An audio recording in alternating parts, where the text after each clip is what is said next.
in the missionary times, and your eyes like smoke, and your prayers like rhymes, and your silver cross, and your voice like chimes. Oh, who among them do they think could bury you? Hello again, friends, and welcome to Madison BookBeat, your listener-sponsored community radio home for Madison authors, Madison topics, Madison book events, and Madison publishers. I'm your host, Stu Levitan, and as you can tell by that special opening, today also a little Madison music, because we have a special guest and a special topic on this day after Bob Dylan's 79th birthday. We're joined by the Reverend L.J. Sloman of the Last Exit Before the Freeway Church of God, as seen on WMTV's The Weekend Starts Now with Ben Sidran, a.k.a. UW graduate student Larry Sloman, a.k.a. Ratso, to talk about a book, an album, and a movie. The book is On the Road with Bob Dylan, his epic account of Dylan's 1975 tour, the Rolling Thunder Revue. The critically acclaimed album is Stubborn Heart, from which that brief snippet of Dylan's Sad-Eyed Lady of the Lowlands was borrowed, and which includes 8 Ratso originals. The movie is Martin Scorcese's fascinating and fanciful Rolling Thunder Revue, a Bob Dylan story, in which he has a featured role, as he did in Dylan's own movie about that tour, Reynaldo and Clara. As to Bob Dylan, he is without question the greatest singer-songwriter since Homer, and his live performances on that 1975 tour were among his most intense and electrifying in a 60-year career of intense and electrifying performances. As to Larry Sloman, he has had a career path I both envy and appreciate. A native New Yorker, he made Phi Beta Kappa and graduated magna cum laude from Queens College in 1969 with a degree in sociology. To avoid the draft, he joined Volunteers in Service to America, the Domestic Peace Corps, and was assigned to Milwaukee, where he worked with Father James Groppy's welfare mothers, and sometimes their daughters. After a year in Vista, he accepted a fellowship from the National Institute for Mental Health and came to Madison for his master's degree in deviance and criminology, which, as he notes, has informed his work ever since.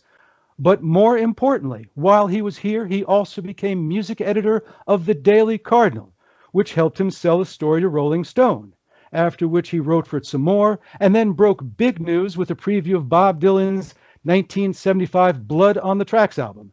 From there, he got Rolling Stone gig to cover the Rolling Thunder Revue, at least for a while, and then wrote the book which Bob Dylan himself calls The War and Peace of Rock and Roll. Then 5 years as editor-in-chief of High Times, 6 as executive editor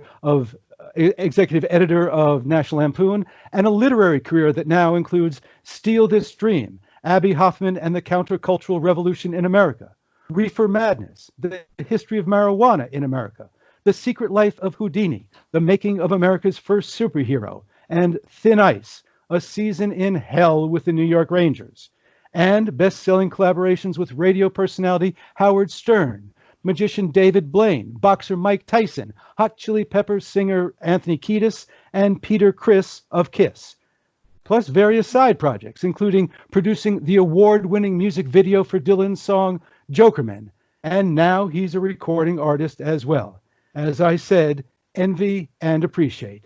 It is a great pleasure to welcome to Madison BookBeat the legendary Larry Ratso Sloman. Hey, how you doing there, Stu? Nice to be back in Madison virtually.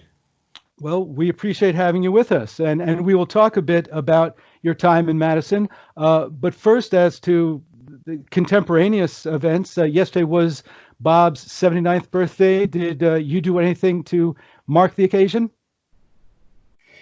Well, it was the 79th. It wasn't the big one yet. So, no, we just, my wife and I had a little toast during our cocktail hour. We have a COVID cocktail hour every night. And we toasted Bob and wished him many, many more years of productivity.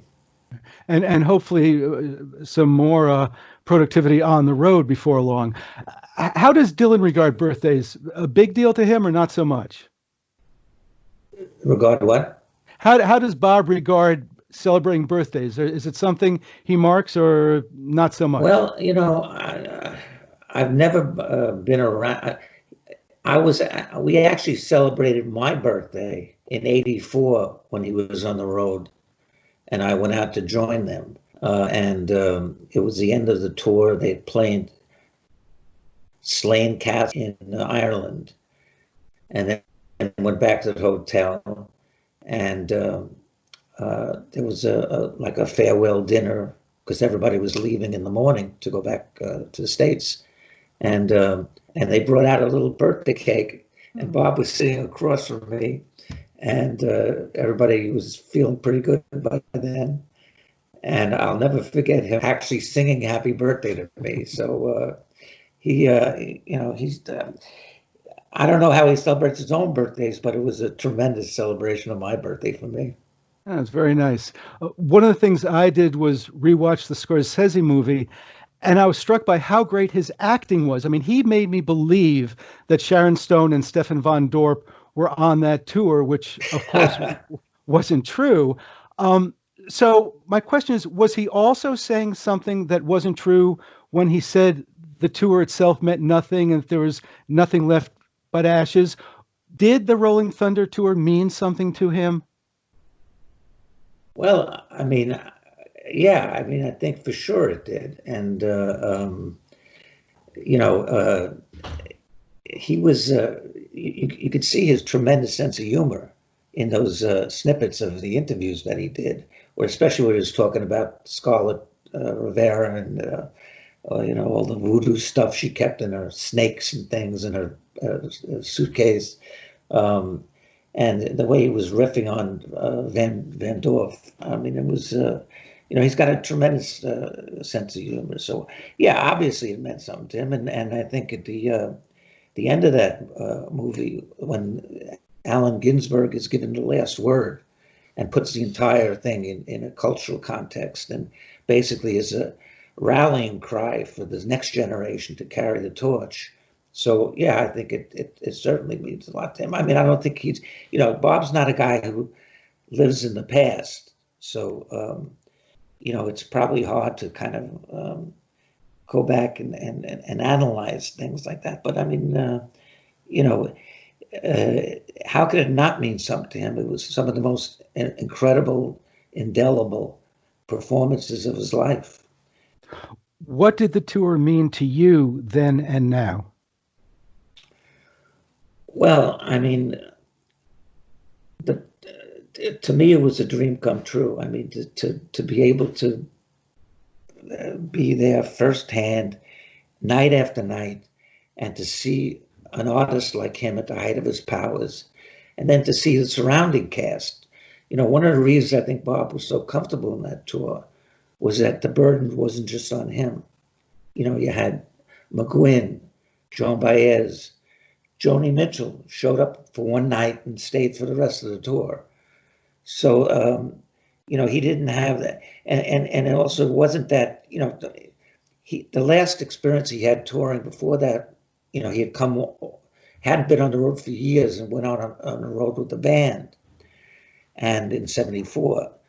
And that was not a pleasant experience for him because it was like, just flying from, chartered jet to the next town, check into the hotel, go right to a big hockey rink. And, they tried to make it, less of a kind of a corporate tour, but putting like rugs on the and lamps and make it homey. But it wasn't. It was, kind of just being paraded around, from the limousine back to the hotel, to the jet, to the next place. Rolling Thunder was the polar opposite of that. It was a bunch of guys and men and women, going out in communal buses and playing small venues for the most part. I guess until they started really losing a lot of money, and then they had to play some bigger ones. But it was just you could tell the joy of making music was omnipresent. It wasn't just when they were on stage. There would be a hospitality suite. People would be jamming all night. They would go over to whatever town they were in. We were in Montreal. We went to visit Leonard Cohen.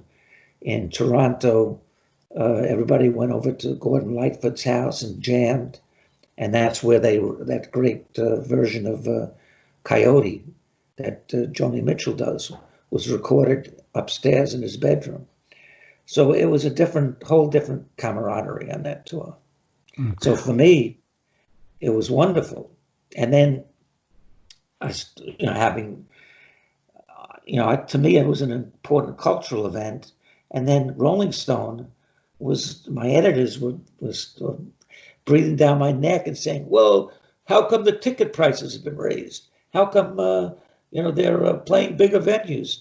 And I'm screaming at them. In fact, I gave Martin Scorcese all the tapes I had from that tour, because most of that whole tour I was basically walking around with a little Sony tape recorder and putting it down wherever I was. And after a while, everybody got used to it. So I had all those tapes I gave him. And in the documentary, he has me screaming at my editor, this is Forbes magazine. What do you care? Nobody cares about this. The kids don't want to hear about this. And then they said, well, we need more. And then there's a tape of me talking to Bob, asking him follow-up questions. That your battles with your editor, Chet Flippo, are a plotline both in the book and in the movie. When you became editor-in-chief of High Times, did you ever have that same sort of battle with reporter about what your news sense was versus what theirs was? Not really. I mean, one of the things I liked about editing both High Times and National Lampoon was, in High Times and in Lampoon, the editors would write a lot. But also, we always had more ideas than we knew that we could possibly, write ourselves. So I was always able to, match up the writer I thought would do a great job on a certain topic, and I'd give it to them. And, really, my instincts 99% of the time were right. And so we never really had big fights about content. The fulcrum of the narrative in your book is when you show up at the Shelburne Inn in Burlington, and you are so scraggly and smelly that Joan Baez calls you Ratso, as in Ratso Rizzo from Midnight Cowboy. When you write about that event in the book, the paragraph starts in the first person singular, and by the end of that paragraph, you're writing in the third person in the voice of Ratso. Did you realize the implications and the opportunities of what had just happened that quickly in real time, or did it take some time to manifest itself and for you to employ that new that new construct? Well, I didn't. I mean, I understood that her calling me Ratso kind of gave me an identity that would kind of stand on its own, because there was this this figure from cinema history, Ratso, and so I kind of embraced the Ratso-ness that was thrust upon me, and it wasn't until I started writing the book that I came up with the idea of Ratso became a character. So it was natural for me when I started writing the book to switch from the first person to the third person and then document this character Ratso in the book. But, don't forget, this is also, the time of gonzo journalism. And, one of my heroes, of course, was Hunter Thompson. In fact, when I was in Madison, Michael Wilmington, who was a great film reviewer and went on to become a very eminent film critic. Wilmington and I went to cover the in 1972. The two conventions in Miami, the Democrat and the Republicans, were both at the same place. And that's where I met Hunter. And I watched him, cover some events there. And, he had the cigarette with the big holder, and his aviator sunglasses and a hat, and he had a big pad, and he would like a notepad, and he would scribble maybe like 4 or 5 words on one page and then flip it over. And so I was kind of watching this master at work, and it was always an influence on me. So there's that gonzo element to the Dylan book too. And of course, Hunter had his legendary battles with Rolling Stone editors as well. Yeah, supposedly he chased Jan Wenner around with a baseball bat. Yeah. When he didn't like his, when I was editing High Times, and there was a problem in that the government started going, they couldn't shut High Times down, so they started going after the paraphernalia, all the people who advertise in High Times. So our editorial budget kept shrinking and shrinking and shrinking. And at one point I went out with my then girlfriend, Judy, to the West Coast, and she was a big fan of Charles Bukowski. And she said, let's go see Bukowski. I said, yeah, maybe he'll write for me at High Times. So we went to San Pedro, where he lived, unannounced, knocked on the door. He invited us in. We had some wine. And I said, so how about you writing for High Times? He says, sure, I'll write. I said, well, we can't pay you that much. I can only pay you like $100 a column. And he goes, that's fine. Just don't fuck with my copy. Oops. Anyway. Oops. And I never did. Oh. Actually, that sort of leads into my next question. When the book was reissued in 2002 with an introduction by that greatest Texas Jew boy of them all, Kinky Friedman, he calls you correctly an unconventional journalist of uncommon integrity, but he also describes you as running around like a frenetic ferret on angel dust. And you do write a bit in the book about your fairly dissolute ways, sex, drugs, skipping on the hotel bill. There's a line in the Grateful Dead song, honest to the point of recklessness. Were you ever worried about approaching or crossing that line, either in talking about your behavior or some of the people you were writing about?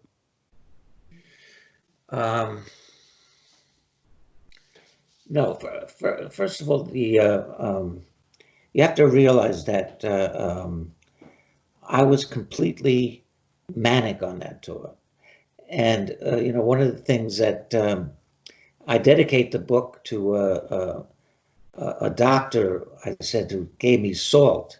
And, what that was a reference to was I'd gone through a series of kind of, now you would call it bipolar episodes, but it was kind of like, a burst of mania, and then depression, and then a burst of mania, and then depression.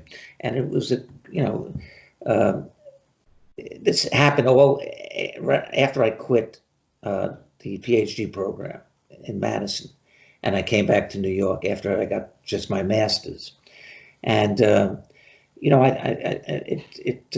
had tried all these, the first thing I tried was because at the time, everybody was anti-establishment, which included the medical establishment. So I went to a alternative clinic where they snipped off some of the greasy hair that Baez was to touch years later. And they did an analysis of it and said I had copper poisoning. And I started taking multivitamins. And then the depression lifted. And then, of course, it had nothing to do with the multivitamins. and then, and then I was kind of manic for a while, and then I got depressed again.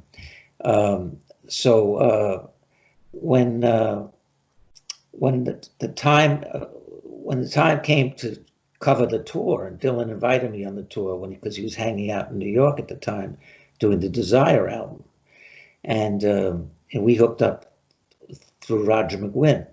And so, so now I'm going to be on this tour with all these great musicians that I admire, and the greatest songwriter, like you said.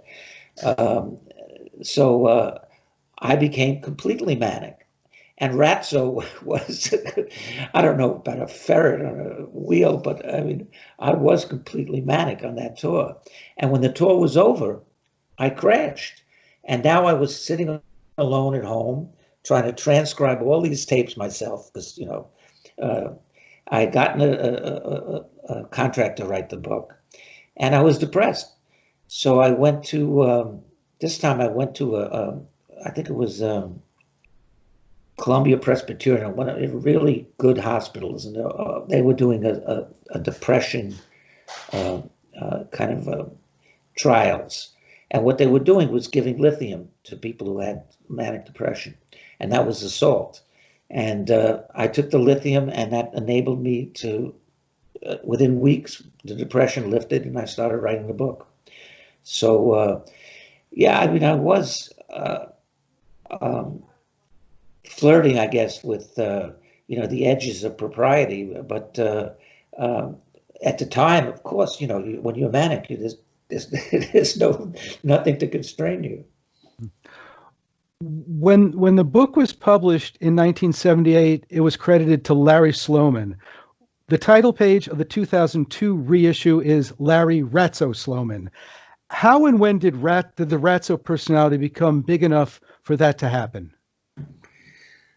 Well, I mean, I kind of embraced it because, like I said, it's very memorable. I mean, like when you you meet somebody and you have a business card. Nowadays I say, no, just go to my website, ratso.org.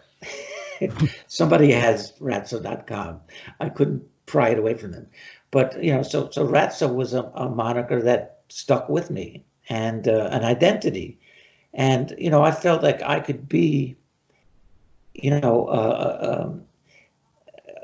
almost like hide behind this outrageous character, Ratso, when the real Larry Sloman is really not as audacious, I guess, as the Ratso character. What are the circumstances today when you're Larry and not Ratso?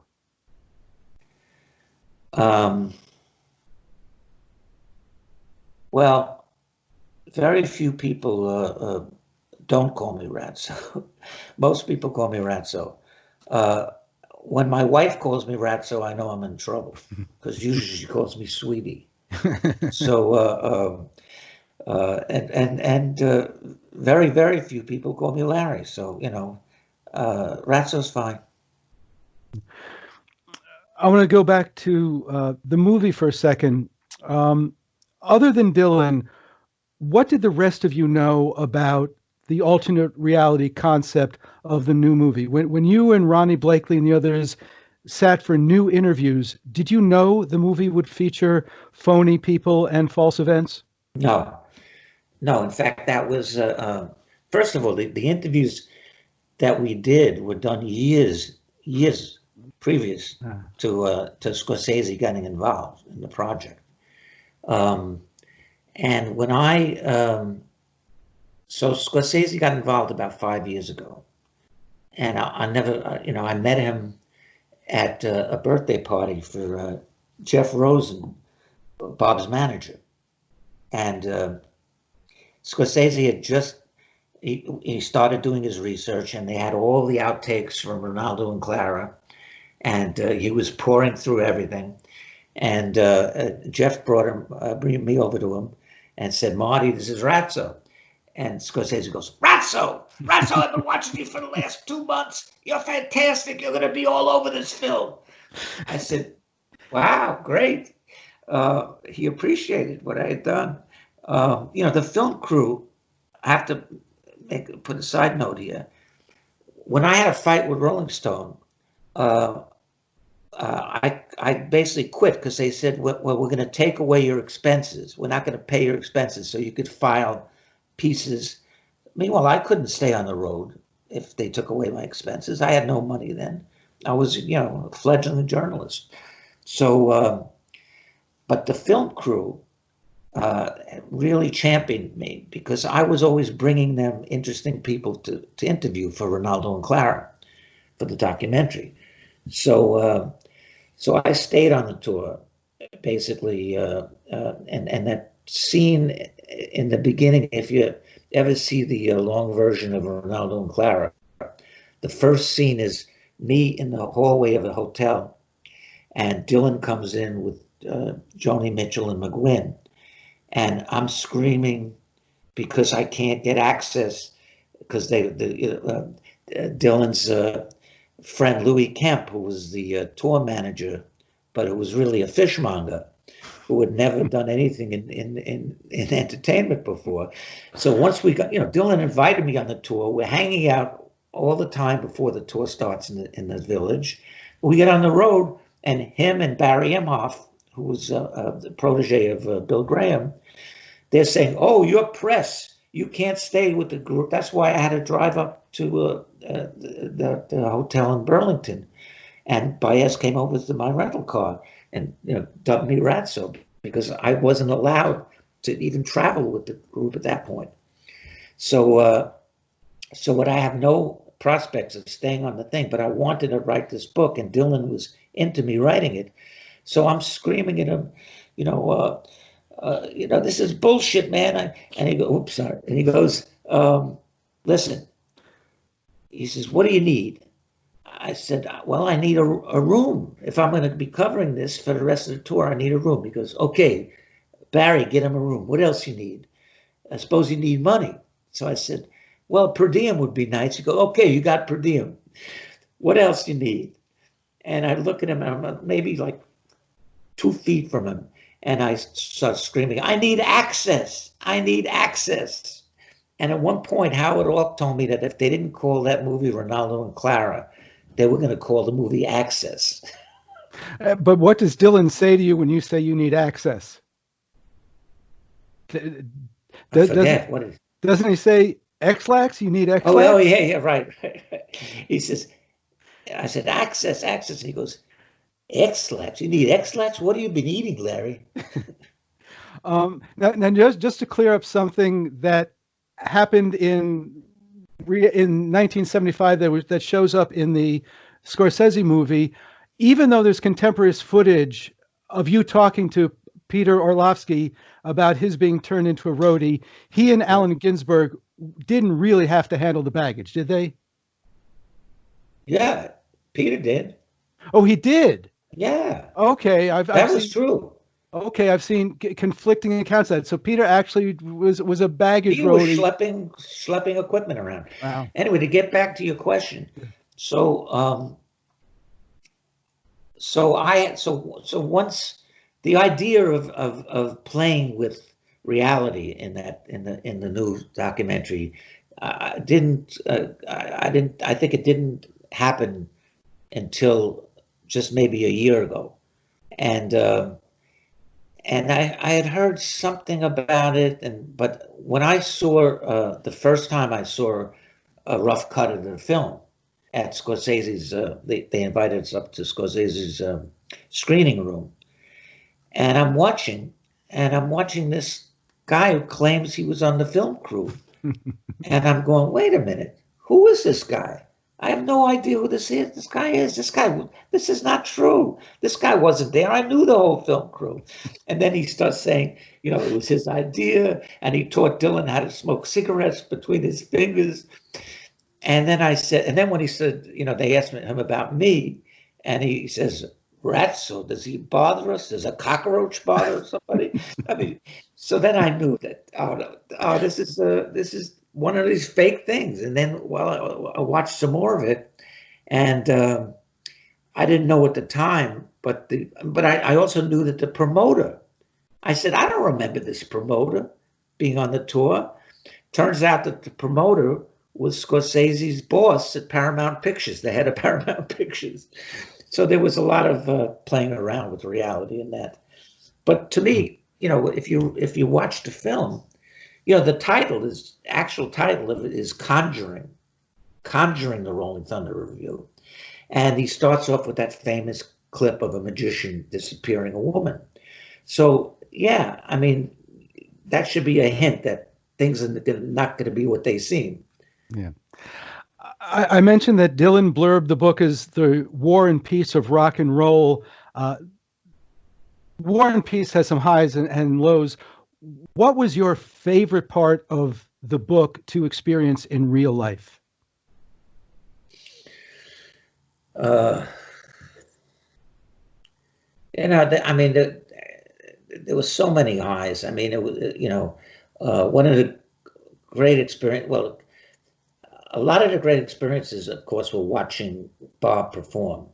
And one time in the book, I'm watching Bob standing next to Ginsberg, and Ginsberg is basically lecturing me on each song as it's being played, and that was a thrill for me.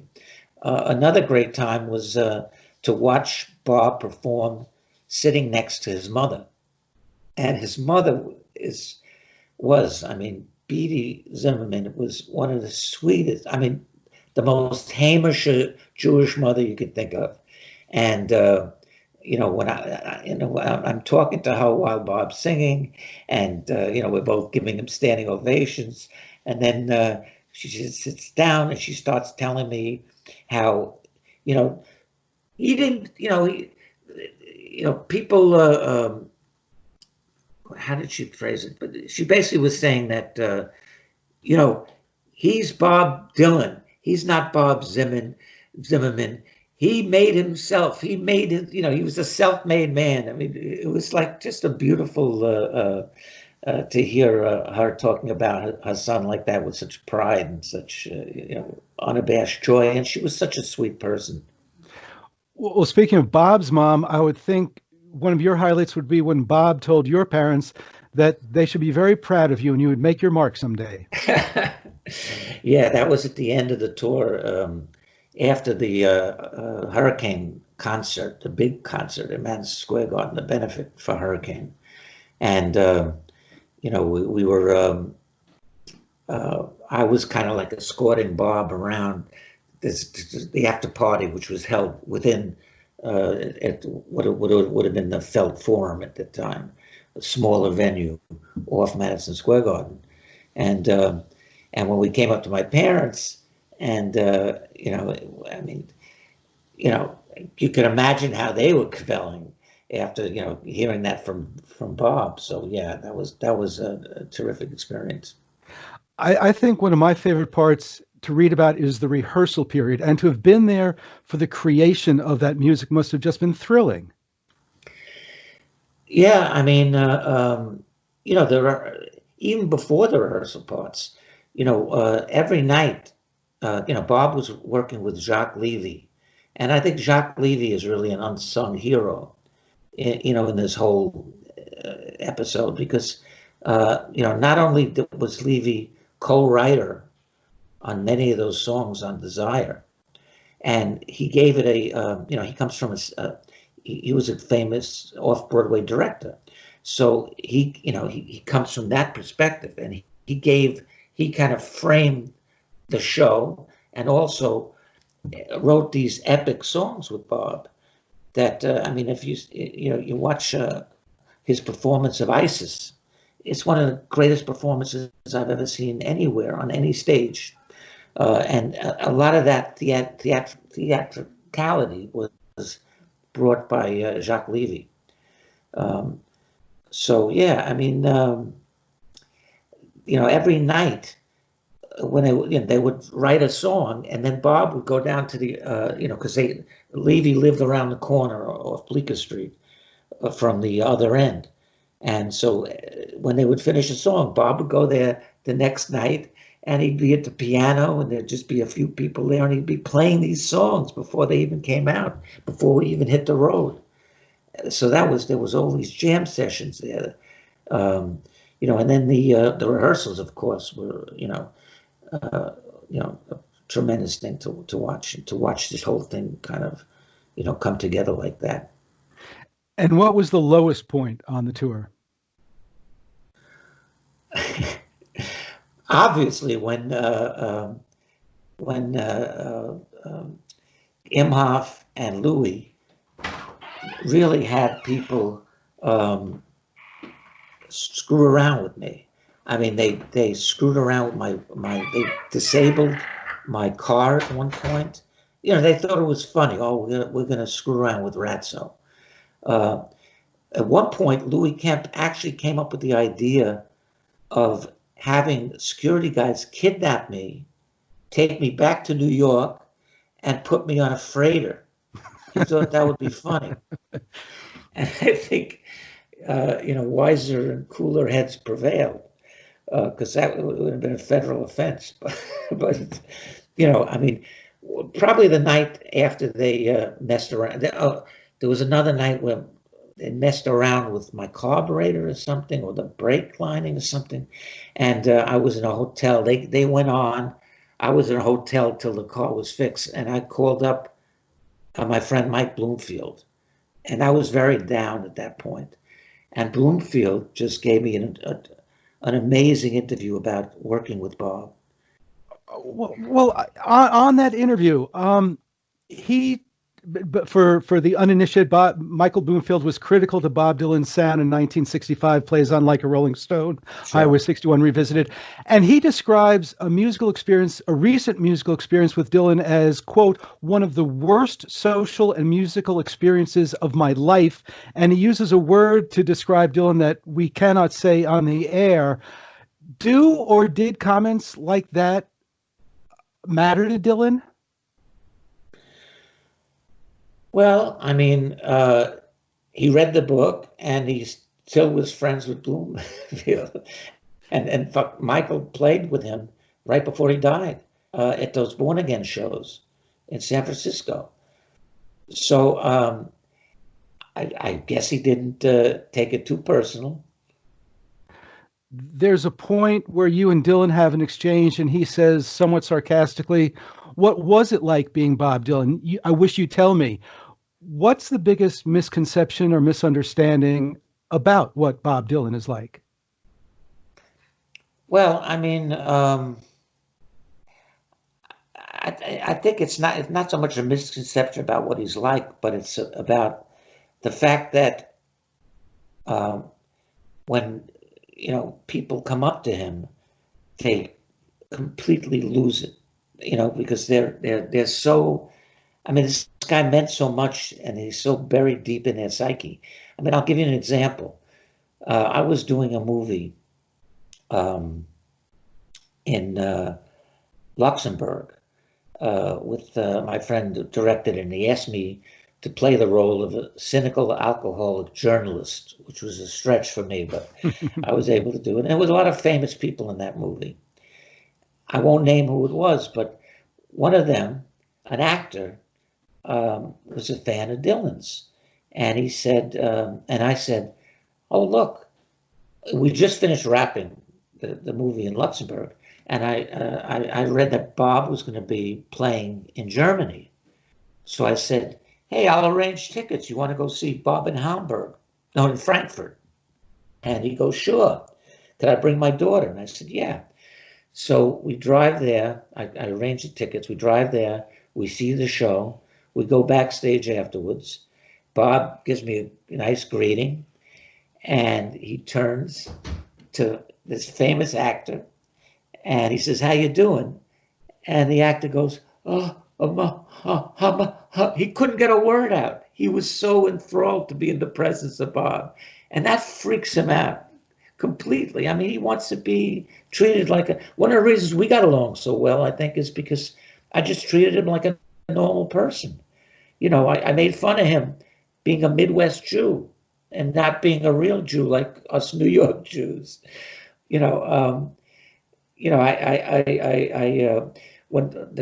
one of my favorite parts in the book is when his wife Sarah comes up on the second half of the tour, and they're shooting a scene for the movie, and the shot is over, and it's me, him, and Sarah by my car because I was driving him, and I said, "Bob, I always wondered, in that song Sad-Eyed Lady, you say, my warehouse eyes, my Arabian drums.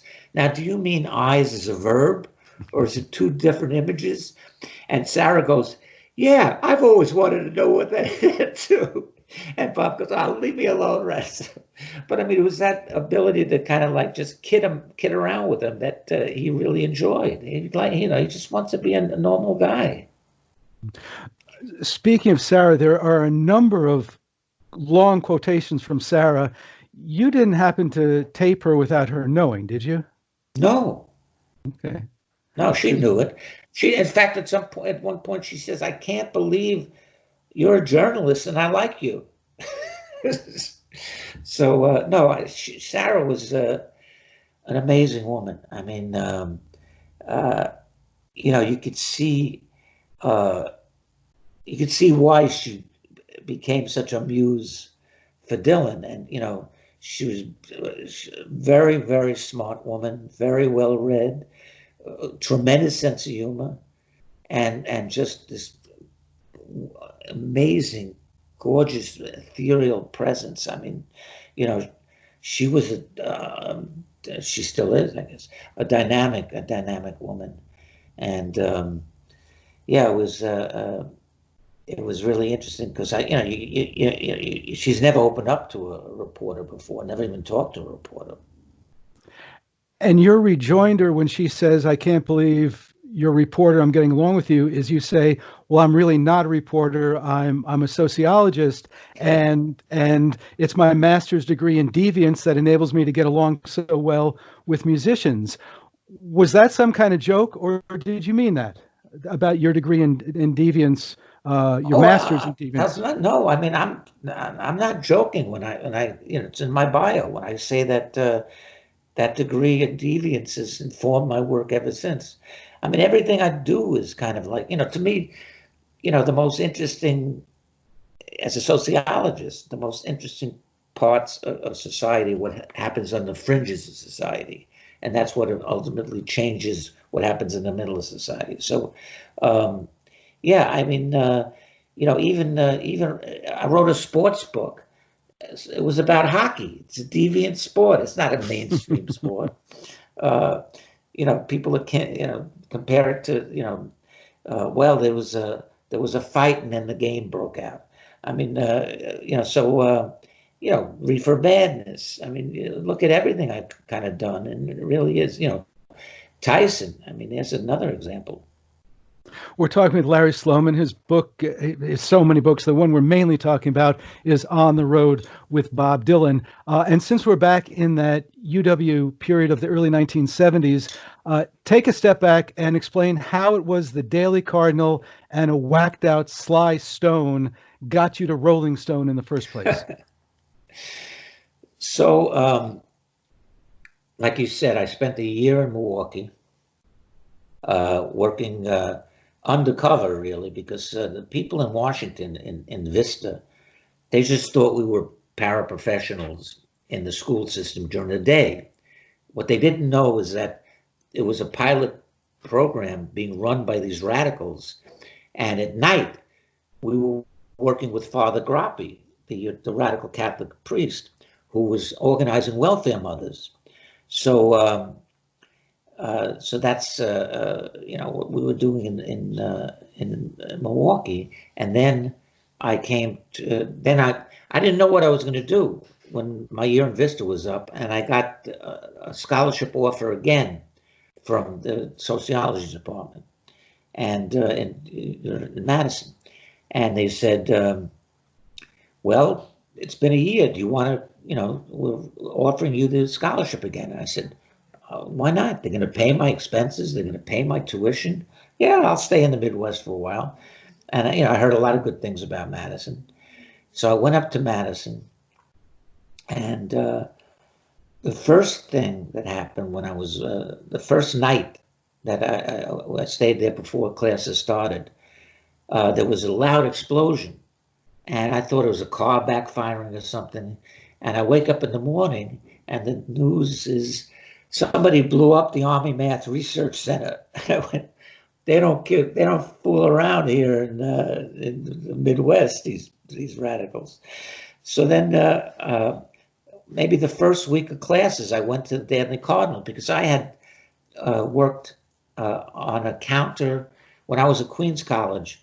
We started our own underground newspaper to counter the established Queens College paper.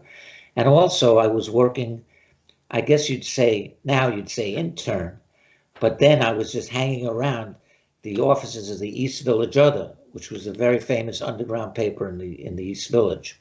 So so the first thing I did, I went to Daily Cardinal, and I said, I'm here I'm in a PhD program in sociology. I'd like to be the music editor. And they said, okay, we don't have a music editor. You could be it. And I did that so I can get free records. That's why most people, a lot of music journalists become music journalists because they want the free records. So I was getting free records, and then we did the first thing I did was we did a special music issue of the Cardinal and put Dylan on the cover. My friend Jim Cosmano, dearly departed, dear friend of mine. He died in 2001. But Cosmano was a State Street Gourmet, and he would write. He was a restaurant reviewer, but his reviews were all these little stories about him, his wife Beverly, and Larry, me going around to places. So Cosmano was interviewing Lou Reed for me.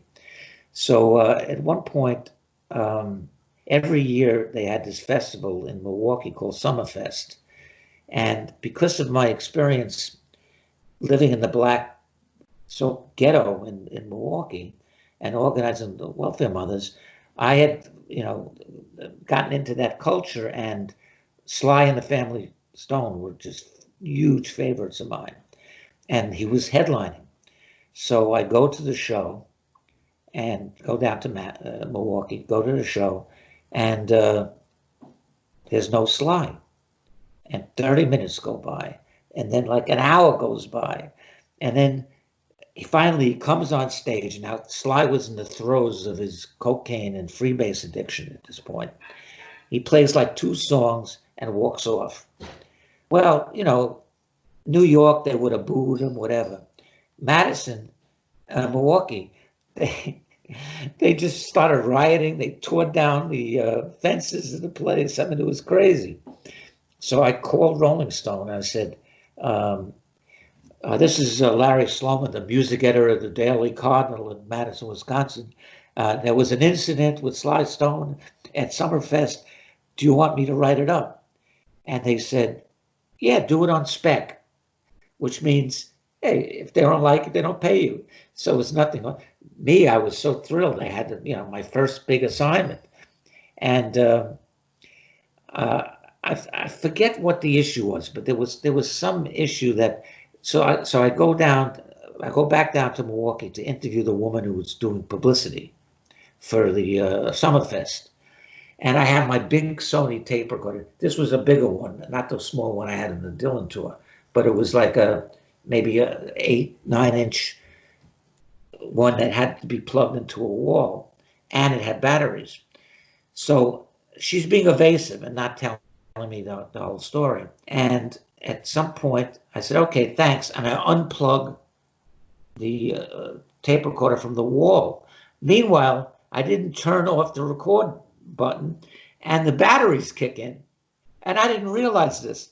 So she sees me unplug it and she goes, well, I'll tell you the real story now. and I get it all now on tape. So I sent the story in. Rolling Stone loved it, and they actually gave me another. I did a piece on one of the Armstrong brothers. That was part of the blowing up of the Army Math Research Center. So that was my first experience working for Rolling Stone. And then when I went back to New York after the Sidran show, after I was kicked off the air because of my Reverend bit. L.J. Sloman, Last Exit Before Freeway, Church of God. I was doing the sermonette at the end of the show, and the show ended at about 2:30 in the morning, and I didn't know. This was like an ABC, I think, or NBC affiliate, and all the farmers were getting up to go to work, and they're seeing this crazy guy in a clerical collar and a Hawaiian shirt and a big straw hat selling condos in the Holy Land. So I got kicked off the air pretty quick. And then I went back to New York. And got the and was able to do a preview of Blood on the Tracks, which ironically Dylan didn't play on the Rolling Thunder Revue, but that's where you join the narrative, and the rest, as they say, is history. We've got just about 2 minutes left. Explain very briefly how doing location work for Reynaldo and Clara started your songwriting career that led to writing songs with John Cale and now this new album. And you've got about a minute and a half. Okay, so I was inspired being on that tour with all these great songwriters. And I was doing some research. They wanted me to find prostitutes or strippers for a scene in Reynaldo and Clara. So I did a couple of days research in the combat zone in Boston. And I said, wow, this would make a great song. And I wrote the lyrics up, and I showed them to McGuinn. McGuinn liked them. And then on the train ride from Toronto to Montreal, I showed them to Bob. And he goes, hey, these are good. It reminds me of Just Like Tom Thumb's Blues. And I said, yeah. And so that inspired me. When the tour was over, I started working with Rick Derringer, who I met shortly after the tour, and we wrote some songs together. And then Kinky introduced me to John Cale, and this was his post-Velvet career. And I wrote about 3 albums worth of stuff with, well, maybe 2 albums worth of stuff with John. And which is a bigger rush, seeing your books in the window of a bookstore or hearing John Cale sing your lyrics? I'll tell you, the first time I was sitting in the bottom line in the back, and John Cale sang Caribbean Sunset or Where There's a Will, There's a Way, one of the first 2 songs we wrote together. It was the greatest thrill. I mean, just to hear my words coming out of his mouth, it was great. Unfortunately, that is all the time we have. Again, my thanks to Larry Ratso Sloman for all the things we've talked about and more. We're going to go out with another snippet from Stubborn Heart. This is Lady of the Light featuring Nick Cave. When I look through her eyes, and she'll shine on you tonight. Let her shine on you tonight. Oh, lady, dear lady, our lady of the light. On behalf of engineer Liz Stottleman, news and public affairs director Charlie Pittman, and all of us here at Madison BookBeat, I'm Stu Levitan. Thank you for joining us. Next week, Matt Levin, author of Cold War University. And now, please stay tuned for Alex Wilding White and All Around Jazz. You're listening to WORT 89.9 FM Madison, listener-sponsored community radio.